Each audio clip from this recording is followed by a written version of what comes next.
ക്യാരറ്റിൻ്റെ ഇല വെച്ചിട്ട് നമുക്കൊരു കറി ഉണ്ടാക്കിയാലോ? ആദ്യം തന്നെ നന്നായിട്ട് കഴുകി എടുത്തിട്ട് ഇതുപോലെ അരിഞ്ഞെടുക്കണം കേട്ടോ. നമ്മുടെ ക്യാരറ്റ് അരിഞ്ഞത്, ചുമന്നുള്ളി, വെളുത്തുള്ളി, പച്ചമുളക് ഏത് വേണമെങ്കിലും എടുക്കാം. നമ്മുടെ കറിവേപ്പില, പിന്നെ തേങ്ങയിൽ മഞ്ഞൾപ്പൊടി ഇട്ടിട്ടാണ്. ചീനച്ചട്ടിയിൽ വെളിച്ചെണ്ണ ഒഴിച്ച് കടുക് ഇടാം കേട്ടോ. 1 ടീസ്പൂൺ കടുക് ഇട്ടിട്ടുണ്ട് കേട്ടോ. വെളുത്തുള്ളി, ചുമന്നുള്ളി, പച്ചമുളക് എന്നിവ നമുക്ക് ചേർത്ത് കൊടുക്കാം. വേപ്പില അതൊന്ന് വാടി വരുമ്പോൾ നമുക്ക് ക്യാരറ്റും കൂടി ഇട്ട് കൊടുക്കാം.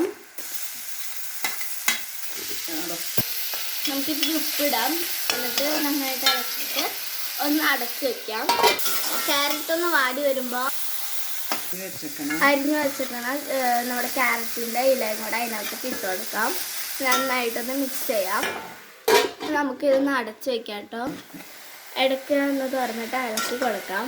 കുറച്ച് വാടി വരുമ്പോൾ നമുക്ക് എല്ലായിട്ടും മഞ്ഞൾപ്പൊടി ചേർത്ത് വെച്ചിട്ട് നമ്മുടെ തേങ്ങ ഇടാം. നന്നായിട്ട് മിക്സ് ചെയ്യാം. നമുക്കതൊന്ന് അടച്ച് വയ്ക്കാം.